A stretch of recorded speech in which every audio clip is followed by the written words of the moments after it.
हाँ, आज हम डिस्कस करने जा रहे हैं केपीके का अभी जो रिसेंटली पीएमएस स्क्रीनिंग टेस्ट हुआ था 16 जुलाई 2025 को। So let's start. Okay, so question number 1 is extemporaneous की आपको अपोजिट मीनिंग बतानी है, एंटोनिम बताना है बेसिकली। तो एक्सटेम्पोरेनियस की अगर हम मीनिंग देखें तो इसका मतलब होता है something which is अनप्रिपेयर्ड, without preparation. जो होता है वो होता है एक्सटेम्पोरेनियस। तो इसकी अपोजिट मीनिंग जो होगी वो होगी विथ प्रिपरेशन। तो यहाँ पे जो इसका करेक्ट आंसर होगा बेसिकली वो होगा स्क्रिप्टेड। स्क्रिप्टेड वो चीज होती है जो कि प्री रिटन होती है, पहले से जिसकी प्रिपरेशन की हुई हो। So the correct option is B. Then next is Reko Diq has the reserves of. तो रेकोदिक में गोल्ड एंड कॉपर के रिजर्व्स पाए जाते हैं, तो यहाँ पे गोल्ड नहीं है हमारे पास ऑप्शन। तो हमारा करेक्ट ऑप्शन जो होगा वो होगा ए, copper. Then question number 3 is the book on tafsir named as Fi Zilal al-Quran was written by। तफसीर की बुक फी जिलाल अल कुरान किसने लिखी थी? तो वो लिखी थी Syed Mohammad Qutub Shah. So A is the correct answer here.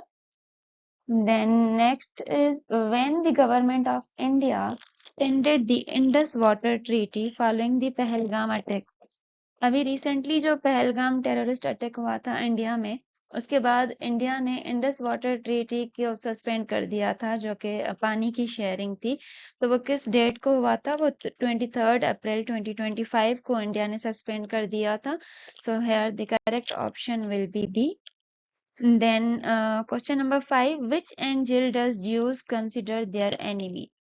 Basically तो इसका एक्चुअल आंसर तो नहीं है, लेकिन टू सम एक्सटेंट ये माना जाता है कि ज्यूज जो हैं वो हजरत जिब्राइल अलैहिस्सलाम को अपना एनिमी कंसिडर करते हैं, और जबकि मीकाईल अलैहिस्सलाम को वो पॉजिटिव वाइब्स में लेते हैं। तो यहाँ हमारे पास करेक्ट आंसर होगा D. Then next is when and where was the 2025 UN Ocean Conference held? तो 2025 UN ओशन कॉन्फ्रेंस अभी रिसेंटली 9 to 13 जून हुई थी, नीस फ्रांस में हुई थी, जो कि को होस्ट की गई थी France and Costa Rica. So correct option will B A. Then 7, which of the following acts led to the loss of all administrative power by the East India Company? कौन से एक्ट के तहत India ने अपने सारे administrative power loose कर दिए थे? तो वो गवर्नमेंट ऑफ इंडिया एक्ट 1858 था। So the correct option is A. Then, what was the code name of Iran's retaliatory attacks against Israel on June 14, 2025? अभी रिसेंटली ईरान इसराइल की जो वॉर हुई थी, उसमें ईरान ने इसराइल को जो जवाबी हमला किया था, उस ऑपरेशन का नाम पूछा गया है, तो उसका नाम है operation true promise. So the correct option is A. Then next is fathom is the unit of measurement for। तो depth की measurement के लिए हम fathom unit use करते हैं। So the correct option is B. Then 10 affable। इस affable की identical meaning means synonym बताना है। तो affable की meaning होती है friendly, something someone who is easy to talk, जो कि friendly हो। तो इसका जो नियरली आइडेंटिकल मीनिंग वाला वर्ड जो है वो होगा कन्वाइवियल। कन्वाइवियल का मकसद भी होता है फ्रेंडली, तो यहाँ पे करेक्ट ऑप्शन होगा हमारा B, convivial. Then next, the letter blank by the time she arrived. अब यहाँ पे कंप्लीट करना है सेंटेंस हमें, तो ये पास्ट परफेक्ट में चला जाएगा। The letter had been written by the time she arrived. So the correct answer is C. Then next हमारे पास है हैकनीड। हैकनीड की अपोजिट मीनिंग एंटोनाइम बताना है। तो हैकनीड की जो मीनिंग होती है बेसिकली वो होती है something which is not original, जो कि ओरिजिनल ना हो। तो इसका अपोजिट होगा नॉवल। नॉवल का मकसद होता है original. So the correct option is D. Then question number 13, Hazrat Saleh अलैहिस्सलाम वाज सेंट टू। हजरत सालेह अलैहिस्सलाम को कौन सी कौम के पास भेजा गया था? तो बनी समूद के पास उनको भेजा गया था। So the correct answer is B. Then next is welter की आइडेंटिकल मीनिंग बतानी है। वेल्टर का साइनोनाइम बेसिकली पूछा गया है। तो वेल्टर एक नाउन है basically, it means state of confusion. Confusion की जो स्टेट होती है उसको वेल्टर कहा जाता है। तो इसका जो सेम मीनिंग वाला वर्ड होगा वो होगा केओस। केओस का मतलब भी होता है स्टेट ऑफ कंफ्यूजन और डिसऑर्डर। तो the correct option is D. Then 15, the sun shines vertically on the equator. sun equator पे vertically साल में 2 मरतबा शाइन करता है। एक करता है in the month of March, which is known as spring equinox, and second is in the month of September, which is known as fall equinox. So the correct option is C, twice a year. And then 16, the Black Sea and Mediterranean are connected by Black Sea and Mediterranean को कौन सी straight connect करती है? तो Turkish straight in दोनों को connect करती है। So the correct option is D, Turkish Straits. Then where the Gandhi Jinnah talks were held starting on September 19, 1944.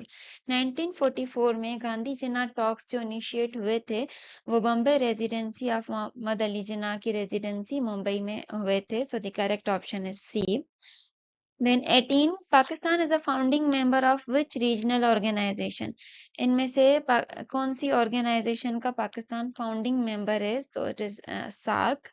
SAARC का जो फाउंडिंग मेंबर है पाकिस्तान। इसके अलावा इंडिया, बांग्लादेश, श्रीलंका, नेपाल, भूटान एंड मालदीव्स ये भी सार्क के फाउंडिंग मेंबर्स में आते हैं। So the correct option is B. Then next is, in which surah of Holy Quran Bismillah is given 2 times? Quran पाक की कौन सी सूरत में बिस्मिल्लाह 2 मरतबा आई है? तो अल-नमल में बिस्मिल्लाह 2 मरतबा आई है। So the correct option is A. Then 20, the book Pakistan a Hard Country is written by Pakistan a Hard Country के जो ऑथर हैं वो एनातोल Lewin. So correct option is D. Then 21 is 26th Amendment in the Constitution of Pakistan amends which article? 26th Amendment जो 1973 Constitution में हुई है वो कौन सी हुई है? तो 9A जो है वो न्यू इंट्रोड्यूस किया गया है। सो यहाँ पे हमारा ऑप्शन आंसर होगा C, 9A. And then 22, who wrote the book Reconciliation, Islam, Democracy and the West? ये जो बुक है बेसिकली ये शहीद मोहतरमा बेनजीर भुट्टो ने लिखी थी। हालांकि ये उनकी असैसिनेशन के बाद ही पब्लिश हुई है, उनकी लास्ट बुक थी ये। तो इन ऑप्शंस में क्योंकि बेनजीर भुट्टो नहीं है तो करेक्ट ऑप्शन हमारे पास होगा none of these. Then next question is plague is caused by the bacterium. Plague disease जो है वो कौन से बैक्टीरिया की वजह से होती है? तो it is caused by Yersinia pestis. Correct option is B. Then next is which religion's sacred book is Quran?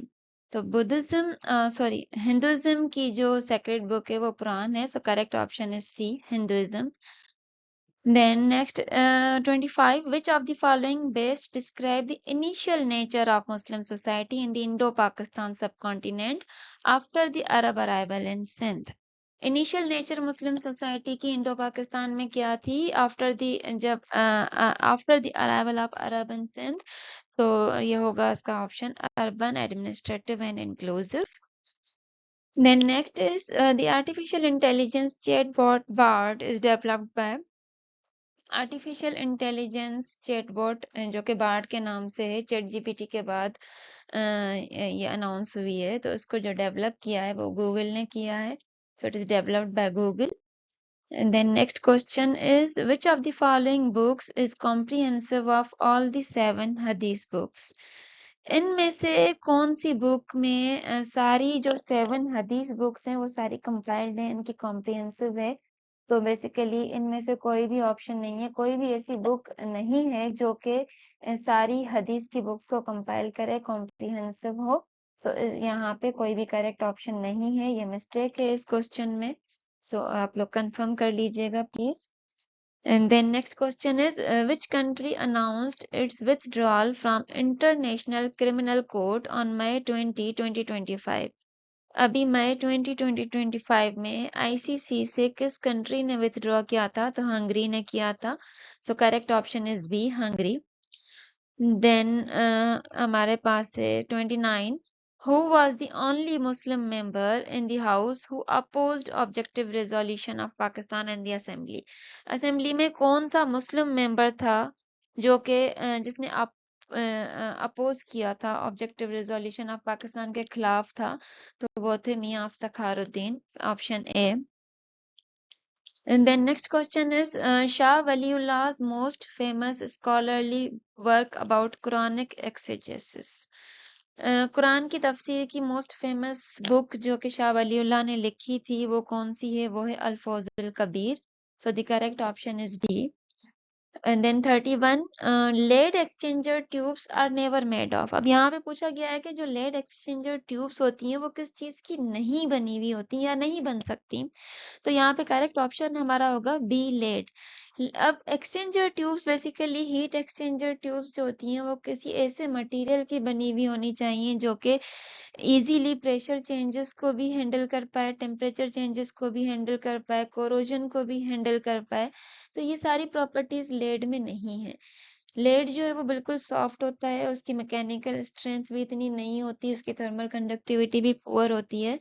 तो बेसिकली लेड की हम नहीं बना सकते, तो correct option will be led. Then 32, who is meant by al-Gharimin among zakat deserving pupil? अल-गरीमीन का मकसद होता है कर्जदार जो होते हैं। अब यहाँ पे poor people, disable and Mujahideen में से कोई भी ऑप्शन यहाँ पे नहीं है। हमारे पास कर्जदार ऑप्शन यहाँ पे नहीं है, तो यहाँ पे हम क्या करेंगे? None of these. अल-गरीमीन मीन्स कर्जदार जो लोग होते हैं। Then next 33, in order to internalize the dictum of the sage, the disciples blank. अब बेसिकली इंटरनलाइज का मकसद होता है कि कोई भी बात हो, कोई भी सेंटेंस हो, वो आप डीपली एब्जॉर्ब करें अपने माइंड में। तो किसी भी चीज को अपने माइंड में एब्जॉर्ब करने के लिए उस चीज को याद करना पड़ता है। तो यहाँ पे करेक्ट ऑप्शन होगा memorize the instructions. In order to internalize the dictum of the sage, the disciples memorized the instructions. Then next, he is blind blank one eye. तो जब भी blind का वर्ड यूज होता है उसके साथ in यूज होता है प्रीपोजिशन, तो correct option is B, he is blind in one eye. Then 35, blank are more important in a pre-C than in a summary.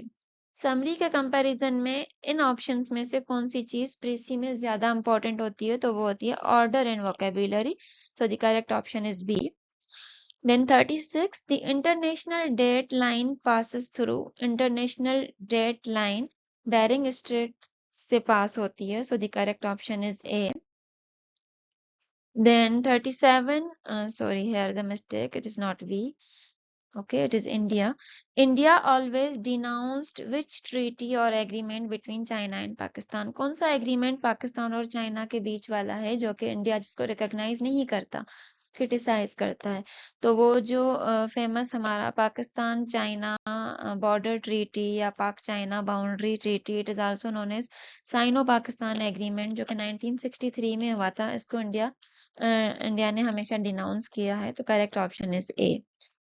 In 38, which Israeli airbase was among Iran's reported targets? Iran ने Israel के जिन जिन airbase को target किया था, उसमें से Israel की कौन सी airbase को ईरान ने टारगेट किया था? तो नेजेव एयरबेस को ईरान ने टारगेट किया था।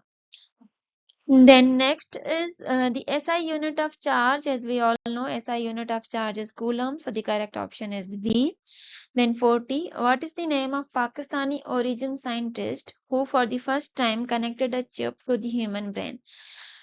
कौन से साइंटिस्ट थे जो बेसिकली पाकिस्तान से हैं, पाकिस्तानी ओरिजिन है जिनका, जिन्होंने फर्स्ट टाइम ह्यूमन ब्रेन में एक चिप कनेक्ट की थी? तो वो हैं डॉक्टर नवीद इमाम सैयद।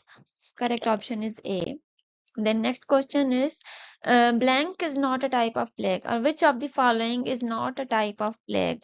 अभी पीछे जो MCQ हमारा एक था उसमें था कि प्लेग जो है वो कौन से बैक्टीरिया से कॉज होता है? तो बैक्टीरिया पेस्टिस जो यर्सीनिया पेस्टिस से जो है वो प्लेग जो है वो कॉज होता है। तो बेसिकली अगर हम इन तीनों ऑप्शंस को देखें तो इन तीनों को ये तीनों को कॉज करने वाला जो बैक्टीरिया है वो है यर्सीनिया पेस्टिस, जबकि टाइफी प्लेग एक अलग किस्म के बैक्टीरिया से कॉज होता है। तो ऐसी डिजीज जो कि यर्सीनिया पेस्टिस से कॉज हो उसको हम प्लेग कहेंगे। क्योंकि ये चीज बैक्टीरिया जो है पेस्टिस से कॉज नहीं हो रही, तो ये प्लेग की टाइप नहीं होगी। It is some type of typhoid, different type of bacteria. So correct option here is D. Then 42, interferon is secreted by. Interferons basically वो प्रोटीन्स होते हैं जो कि हमारे बॉडी में इम्यून रिस्पॉन्स के तहत जो है वो प्रोड्यूस होते हैं। और किससे प्रोड्यूस होते हैं? वायरस इन्फेक्टेड सेल्स से होते हैं। So the correct option is C. Then 43, kimberlite pipes are best known for being a primary source of natural diamond. Kimberlite pipes जमीन के नीचे से, इसमें से नेचुरल डायमंड जो है वो अर्थ के सरफेस पे जो आता है वो इस पाइप के थ्रू आता है। So option is C, diamond. Then 44, which country hosted the 6th European Political Community Summit in May 2025? तो जिस कंट्री ने 6th European political community summit को अभी रिसेंटली 16 मई 2025 को होस्ट किया था, वो Albania. B is the correct option. Then next is all objects experience blank when they are immersed in a fluid. अब जब भी किसी भी ऑब्जेक्ट को हम फ्लूइड में इंसर्ट करते हैं तो उस पर एक अपवर्ड फोर्स एक्ट होती है जिसको फोर्स ऑफ बॉयंसी कहा जाता है। फोर्स ऑफ बॉयंसी जो कि अपोजिट होती है फोर्स ऑफ ग्रेविटी से। सो the correct option is force of buoyancy. Then next is what significant agreement did the World Health Assembly adopt on May 20, 2025? मई 2025 को वर्ल्ड हेल्थ असेंबली में कौन से एग्रीमेंट को जो है अडॉप्ट किया गया था रिसेंटली? तो वो पेंडेमिक प्रिपेयर्डनेस ट्रीटी को अडॉप्ट किया गया है, ताकि जो भी ग्लोबल पेंडेमिक सिचुएशंस आती हैं उनसे प्रिवेंट कैसे किया जाए, उसके लिए प्रिपेयर्डनेस कैसे की जाए, उसको रिस्पॉन्स कैसे किया जाए। So the correct option is C. Then next हमारे पास है which of the following computer is not a type of computer on the basis of operation? इनमें से कौन सा ऑप्शन है जो कि ऑपरेशन बेस्ड कंप्यूटर नहीं है? तो डिजिटल, एनालॉग एंड हाइब्रिड जो है वो ऑपरेशन बेस्ड है, जबकि रिमोट जो है वो ऑपरेशन बेस्ड कंप्यूटर नहीं है। So the correct option is D. Then 48, who became the first North American Pope elected in May 2025? मई 2025 में जो first North American pope elect हुए हैं वो हैं pope Leo 14। Then next is the immune system comprises. Immune system किस चीज का बना हुआ होता है? इम्यून सिस्टम के बेसिकली टू मेन कंपोनेंट्स होते हैं, एक ह्यूमरल इम्यून सिस्टम एंड दूसरा cell mediated immune system. So the correct option is B. Then 50, energy possessed by the body by virtue of its motion. जब भी कोई body motion में होती है, मूवमेंट में होती है, तो उसमें कौन सी एनर्जी होती है? Kinetic energy. Option is D. Then next 51, Hazrat Umar रज़ियल्लाहु ताला अन्हु फर्स्ट इज्तिहाद was the interpretation of word. अब बेसिकली हजरत उमर के खिलाफत के दौर में इज्तिहाद का इस्तेमाल किया गया था। अब वो किस वर्ड के लिए यूज किया गया था? बेसिकली उस एरा में जब कहत पड़ा था, तो लोगों के पास खाने पीने के लिए कुछ नहीं था, तो वो खाने पीने की चीजें चोरी करते थे। तो उस टाइम पे हजरत उमर ने जो इज्तिहाद दिया था, वो उन्होंने जो थीफ वर्ड है, चोर की तशरीह जो है वो चेंज कर दी थी। तो उनका जो पहला इज्तिहाद था बेसिकली वो थीफ की नरेशन का था कि अगर कोई बंदा मजबूरी के तहत उसके पास खाने पीने के लिए कुछ नहीं है और वो उस टाइम पे खाने पीने की अशिया चोरी कर रहा है, तो उसको चोर नहीं कहा जाएगा। बेसिकली इसका कॉन्सेप्ट ये है। So the correct option is thief A. Then next, the Gandhi-Irwin Pact proclaimed the suspension of। Gandhi Irwin pact जो कि 1931 में साइन किया गया था Mahatma Gandhi and Lord Irwin के बीच में, तो उन्होंने जिस मूवमेंट को सस्पेंड किया था वो थी civil disobedience movement. So the correct option is C. Then 53, which Christian leader supported the creation of Pakistan? Creation of Pakistan के टाइम पे कौन से क्रिश्चियन लीडर थे जिन्होंने पाकिस्तान की क्रिएशन को सपोर्ट किया था? वो थे दीवान बहादुर Satya Prakash Singh. Then 54 they were invited blank dinner. यहाँ पे प्रीपोजिशन देना है हमें बेसिकली, तो यहाँ पे जो सुइटेबल प्रीपोजिशन होगा वो होगा to. They were invited to dinner. 55 CFCs chlorofluorocarbons जो होते हैं they are crucial in global warming along with their role in ozone depletion.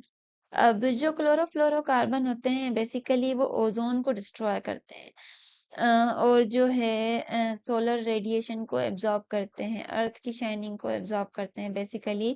तो यहाँ पे अगर हम करेक्ट ऑप्शन देखें तो ए में है it is known for destroying ozone. ये पार्ट तो सही है, लेकिन जो सेकंड पार्ट है वो है विच कूल्स द अर्थ। अब ओजोन जो है वो अर्थ को कूल नहीं करता, तो इस वजह से ये फर्स्ट ऑप्शन हमारे पास इनकरेक्ट हो जाएगा।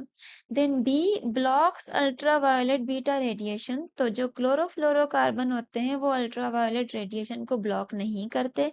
देन थर्ड ऑप्शन हमारे पास है it absorbs solar radiation. Chlorofluorocarbon solar radiation absorb तो करते हैं, लेकिन सोलर रेडिएशंस में से सारी रेडिएशंस एब्जॉर्ब नहीं करता, सिर्फ part of solar radiation absorb करता है। तो ये ऑप्शन भी इनकरेक्ट हो जाएगा। करेक्ट ऑप्शन हमारा क्या होगा, it absorb earth shines in 10 micron wavelength region. तो क्लोरोफ्लोरोकार्बन्स ग्लोबल वार्मिंग क्रिएट करते हैं, और वो उनका जो मेन रोल है वो क्या करते हैं, अर्थ शाइन को एब्जॉर्ब करते हैं 10 माइक्रोन वेवलेंथ रीजन में। Then next question is Pakistan has become a non-permanent member of UN for the term 2025 to 26 for the blank time। Pakistan अभी नॉन परमानेंट मेंबर हुए हैं यूएन के for the session 2025 to 26 for the 8th time, 8वीं मर्तबा हुए हैं। तो option is A. Then 57 science of drawing map. Maps को ड्रॉ करने की जो स्टडी होती है उसको कार्टोग्राफी कहा जाता है। Then 58 how Pakistan supported the Algerian freedom fighters against the French colonial powers। Algerian जो वार ऑफ इंडिपेंडेंस हुई थी अगेंस्ट फ्रेंच कॉलोनियल रूल, उस टाइम पे पाकिस्तान ने अल्जेरिया को सपोर्ट किया था by giving them Pakistani passports. They help them to travel on Pakistani passports, ताकि वो वहाँ आ सकें, उन लीडर्स को वो इंटरनेशनली ट्रेवल कर सकें और अपने लिए आवाज उठा सकें। Then 59 variety in a paragraph means, किसी भी पैराग्राफ में वैरायटी का मकसद होता है to use different sentence structures. Then 60 the cook said I shall table the dinner on time. इसको हमें इसकी जो स्पीच है उसकी फॉर्म चेंज करनी है, सो इसका करेक्ट आंसर होगा the cook said that he would table the dinner on time. Then next is Atak Fort was constructed by Akbar। Akbar ने अटक फोर्ट तामीर करवाया था। Then next question is being impressed by Muhammad's honesty and good manners, Hazrat Khadija sent him the message of marriage by her which servant। हजरत मोहम्मद सल्लल्लाहु अलैहि वसल्लम की ईमानदारी और अच्छे इखलाक के बेसिस पे हजरत खदीजा रजी अल्लाह ताला अन्हा ने उनको शादी का पैगाम भेजा था अपनी एक सर्वेंट के हाथों। उस सर्वेंट का नाम क्या था, Nafisa. A. Then 63 name the religion in which wine is not prohibited. कौन सा रिलीजन है जिसमें शराब से मना नहीं किया गया, वाइन जिसमें मना नहीं है, तो वो है क्रिश्चियनिटी। क्रिश्चियनिटी में वाइन अलाउड है। Then next question is how are the backpacks and push forwards are realized in a narrative paragraph। Narrative paragraph में बैकपैक्स जो कि बैकग्राउंड इंफॉर्मेशन होती है हमारी, एंड पुश फॉरवर्ड्स जो कि स्टोरी को आगे लेके बढ़ते हैं, उनको आपस में जो है कनेक्ट कौन करता है, so they are woven with the help of transitions. And then next is the believers of hard fiqh are the followers of Imam Abu Hanifa whose real name is। इमाम अबू हनीफा रजी अल्लाह का real name जो था वो था Noman Ibne Sabit रजी अल्लाह। So the correct option is A. Then 66, in which of the following Hijri fasting became obligatory? रोजा किस हिजरी में फर्ज किया गया था? तो इनमें से सारे ऑप्शंस जो हैं वो इनकरेक्ट हैं, क्योंकि रोजा 2 हिजरी में फर्ज किया गया था। अब यहाँ पे सारे ऑप्शंस में हमारे पास 1 हिजरी है, सो यहाँ पे करेक्ट ऑप्शन होगा D, none of these. Then 67, swimming is a superb exercise. अब यहाँ पे स्विमिंग का लफ्ज जो है उसका पूछा गया है कि ये कौन सा पार्ट ऑफ स्पीच है। तो स्विम बेसिकली वर्ब है। अब कोई भी ऐसा वर्ब जो कि इंग में एंड होता हो उसको जेरेंट कहा जाता है, तो ये यहाँ पे जेरेंट की टाइप है। And then 68, Kitabul Hind was written by, Kitabul Hind के जो ऑथर थे वो अल बेरूनी थे, so correct option is A. Then 69, since we are human, we cannot rule out mistakes. अब यहाँ पे since क्या है? Since is a subordinating conjunction here, so the correct option is D. Then next, War of Jamal was fought in the reign of Caliph. जो Battle of Jamal थी, basically Battle of Camel भी कहा जाता है इसको, ये किस खलीफे के दौर में हुई थी? तो ये हजरत अली रज़ी अल्लाह ताला अन्हु के खिलाफत के दौर में हुई थी। Then question number 71, Earth's crust is blank of Earth's total volume. अर्थ का जो टोटल वॉल्यूम है उसमें से अर्थ क्रस्ट का कितना वॉल्यूम है? तो अगर हम देखें तो जो हमारे पास टोटल अर्थ है उसके ऊपर जो थिन लेयर अर्थ क्रस्ट की है वो बिल्कुल थिन लेयर है, उसका इतना वॉल्यूम नहीं है, तो ये बेसिकली 1% होता है। जो टॉप मोस्ट लेयर होती है जो अर्थ की, earth crust, it is very thin, तो ये मोस्टली 1% कंप्राइज करता है अर्थ के टोटल वॉल्यूम को, सो the correct option is A, 1%। Then 72, he behaves as if blank. He is my boss, he will be my boss, he was my boss, he were my boss. तो यहाँ पे जो correct option होगा वो होगा he behaves as if he were my boss. Then 73, the number of oscillations per unit time, number of vibrations या number of cycles per unit time is known as frequency. Correct option is A. Then next 74, which aquatic animal does not have gills?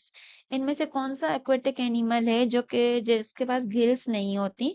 तो basically जो whale है, whale is a mammal, इसके पास gills नहीं होती, ये humans की तरह lungs से ही सांस लेता है, तो इसके पास gills नहीं होती, so correct option is D, whale. Then 75, first population census of Pakistan was conducted in. पहली जो पाकिस्तान की आदमशुमारी हुई थी वो पाकिस्तान की इंडिपेंडेंस के 4 साल बाद हुई थी, 1951 में। Then next question is GSP plus status given to Pakistan by the Europe provides. Pakistan को यूरोप की तरफ से जो GSP plus status दिया गया है उससे क्या होता है? बेसिकली उससे फ्री एक्सेस है on tariff free exports to the Europe.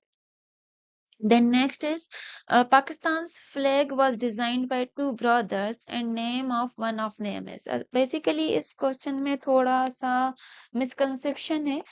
अब कहा ये जाता है कि जो पाकिस्तान का जो फ्लैग था वो डिजाइन किया गया था, अमीरुद्दीन किदवाई साहब ने डिजाइन किया था और वो अकेले ही पूरे उनका पार्टिसिपेशन था उसमें।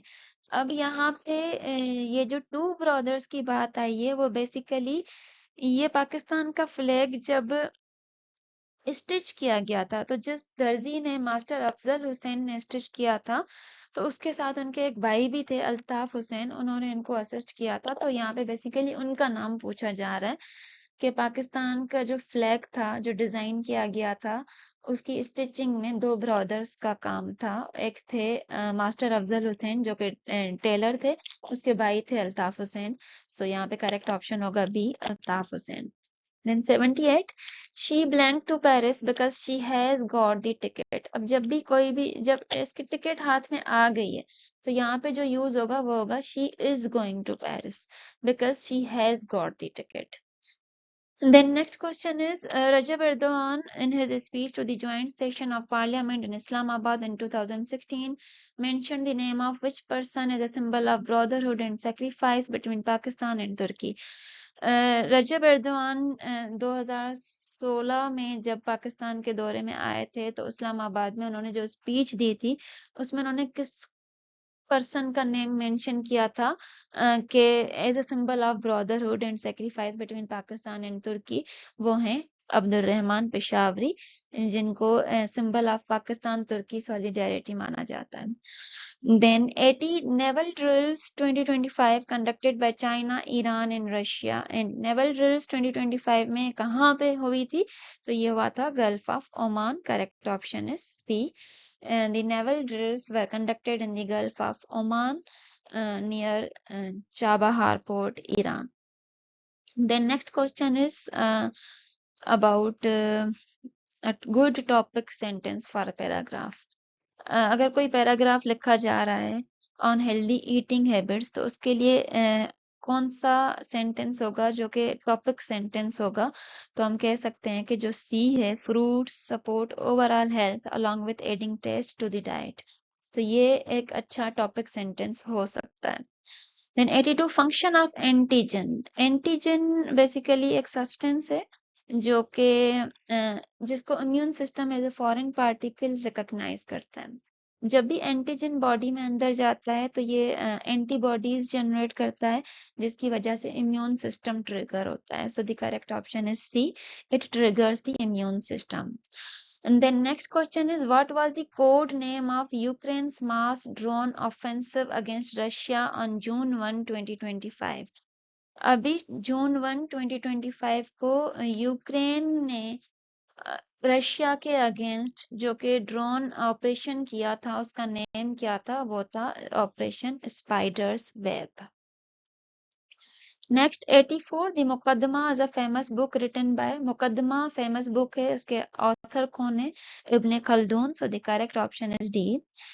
Then 85 is related to Christianity.